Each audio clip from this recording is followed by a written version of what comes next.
All right, shalom, shalom, shalom. First off,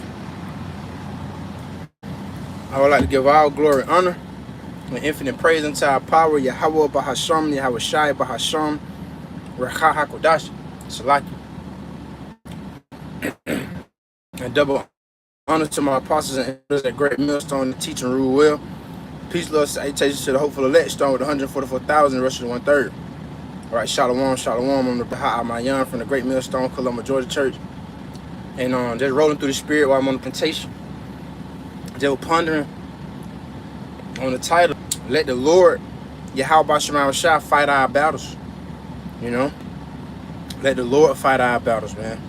We're going to wait on Yahweh Shema Shah. We're going to trust in Yahweh Shema Shah to get us through what we got to go through while we enduring and going through the straight gate, the path difficulties, these tough times, the case may be, whatever our lot entails and consists of. So I want to open up with Jeremiah chapter 32, verse 27.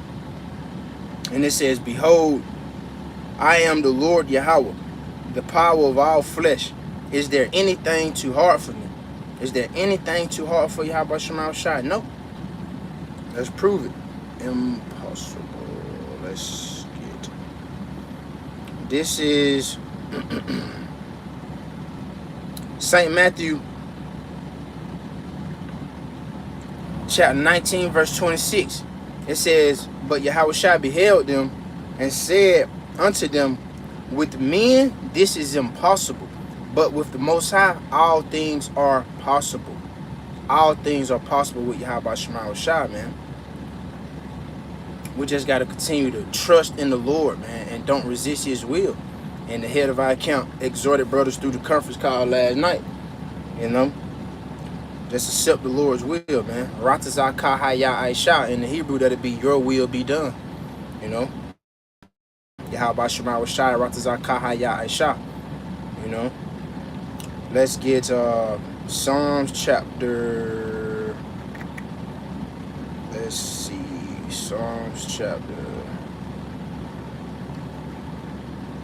Psalms chapter 55, verse 22. It says, cast thy burden upon the Lord Yahweh Bahasham Yahweh Shai, and he shall sustain thee. He shall never suffer the righteous to be moved. So we got to cast our burdens to the Lord, man. Give it to the Lord. And brothers exhort brothers to do that, because brothers are telling you what the scriptures say. Cast your burden to the Lord, man. Hey, rebuke that flesh. Rebuke them evil, wicked thoughts that make you try to doubt that the Lord can't do this or won't do this. Nah, man, the Lord is, man. Matter of fact, let's get that. That's just spirit. That's spirit. Bring it out, bring it out, bring it out, bring it out. This is Hebrews chapter 11 and verse 1. Now, faith is the substance of things hoped for, the evidence of things not seen. Faith, man. That's what we got. We was blessed with that faith. Everybody don't have faith, man. And even in this truth, so brothers got different measures of faith, but the fact that you have faith, you have it. Verse 6 is the point. But without faith, it is impossible to please him. For he that cometh to the Most High must believe that he is. So that's a necessity. You need to believe that he is. You must believe. You must do that. You must believe that he is, and that he is a rewarder of them that diligently seek him. He is a rewarder of them that diligently seek him. Yahweh Shema Shai is a rewarder of them that diligently seek him. Now let's go to the previous chapter. Hebrews chapter 10, verse 35. Cast not away therefore your confidence, which have great recompense of reward. See, we can't cast away that confidence, our hope, our trust, our faith in Yahweh Shema Shai. For ye have need of patience, that after ye have done the will of the Most High, you might receive the promise, man. For yet a little while, and he that shall come will come and will not tarry. And who is that? Yahweh Shai. For yet a little while, he that shall come will come and will not tarry. Now the just shall live by faith, the righteous. Abaratazah will be a part of that. Now the just shall live by faith, but if any man draw back, my soul shall have no pleasure in him. That's why we let the Lord fight our battles. Because if you lean onto your own understanding, you're not trusting in the Lord with all thine heart. You know, you want to fight your own battle and get yourself out of that. How you going to do that when the scriptures say man's goings is of the Lord? How can a man then understand his own way? So you don't know. You don't know how you're going to get yourself out of that, out of bad time, out of these situations. We have to lean on Yahweh Shema Shah. We have to trust and pray and do what we got to do to hold fast to this in this truth, man. But we are not of them, Hebrews 10:39, but we are not of them who draw back unto perdition, destruction, but of them that believe to the saving of the soul. Because that's what it's about at the end of the day. You know what I'm saying? That's why we're going back to Hebrews 11:6. But without faith, it is impossible to please him. For he that cometh to the Most High must believe that he is, and that he is a rewarder of them that diligently seek him. You know? Shalom, shalom. We must believe, man. That's a necessity. That's a key ingredient. You know? And if you're lacking that, pray for it. And I'm edifying and exhorting myself, teaching myself first and foremost, man. But I want to grab this real quick. Like I said, I'm on a plantation. I just want to rock out through the spirit. Something that David said, man. Hold on, bear with me. This is 1 Samuel.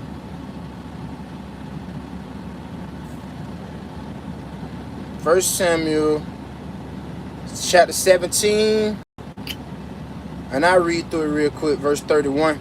And when David and Shalaki, and when the words were heard which David spake, that they rehearsed them before Saul, and he sent for him. And David said to Saul, let no man's heart fail because of him. Thy servant will go and fight with this Philistine. And Saul said to David, thou art not able to go against this Philistine to fight with him, for thou art but a youth, and he a man of war from his youth. And David said unto Saul, thy servant kept his father's sheep, and there came a lion and a bear, and took a lamb out of the flock. And I went out after him, and smote him, and delivered it out of his mouth. And when he arose against me, I caught him by his beard, and smote him, and slew him. Thy servant slew both the lion and the bear, and this uncircumcised Philistine shall be as one of them, seeing he have defied the armies of the living power. David said, moreover, the Lord Yahweh that delivered me out of the paw of the lion and out of the paw of the bear, and he would deliver me out of the hand of this Philistine. And Saul said unto David, go, and the Lord Yahweh be with thee. But look at the spirit David was in. The Lord put the spirit on David to do those things. He was built up. You know, he was built up. He knew and trusted that the Lord was going to deliver him because he remembered what the Lord did for him. It says, and Saul armed David with his armor, and he put on a helmet of brass upon his head, and he also armed him with the coat of mail. And David girded his sword upon his armor, and he essayed to go, for he had not proved it. And David said unto Saul, I cannot go with these, for I have not proved them. And David put them off him. And he took his staff in his hand, and chose him 5 smooth stones out of the brook, and put them in a shepherd's bag which he had, even in a scrip. And his sling was in his hand, and he drew near to the Philistine. It says, and the Philistine came on and drew near to David, to my Goliath. And the man that bare the shield went before. And when the Philistine looked about and saw David, he disdained him, for he was but a youth and ruddy of a fair countenance. And the Philistine said unto David, am I a dog, that thou comest to me with staves? And the Philistine cursed David by his gods. And the Philistine said to David, come to me, and I will give thy flesh unto the fair, and to the beasts of the field. And then said David to the Philistine, thou comest to me with a sword, and with the spear, and with the shield. Here it is. But I come to thee in the name of the Lord Yahweh of hosts, man. See how important the names is, man. We coming in the name of Yahweh Shema Shai. Therefore, like the title of the lesson, we're going to let Yahweh Shema Shai fight our battles. He going to deliver us, man. If we're part of the Lord's remnant, we can't be plucked out of his hand. We call ourselves the hopeful elect because we don't know. Therefore, we be moved by fear and keep the faith. But we must believe. It says, the power of the armies of Israel whom thou hast defied. Verse 46. This day will the Lord Yahweh deliver thee into my hand, and will smite thee, and take thine head from thee, and will give the carcasses of the host of the Philistine this day unto the fowls of the air, and to the wild beasts of the earth, that all the earth may know that there is a power in Israel. And who is that power? You know, Allah Hayanawa, our power, Yahweh Shem Shah. Verse 47 is the point. It says, and all this assembly shall know that the Lord Yahweh saveth not with sword and spear, for the battle is the Lord's. and he will give you into our hands. So that's what it's about. We put whatever we go through, we pray that the Lord Yahweh Shema Shai keep us from the MOTB and give us a strong spirit to resist and rebel against Shema Shai. Put it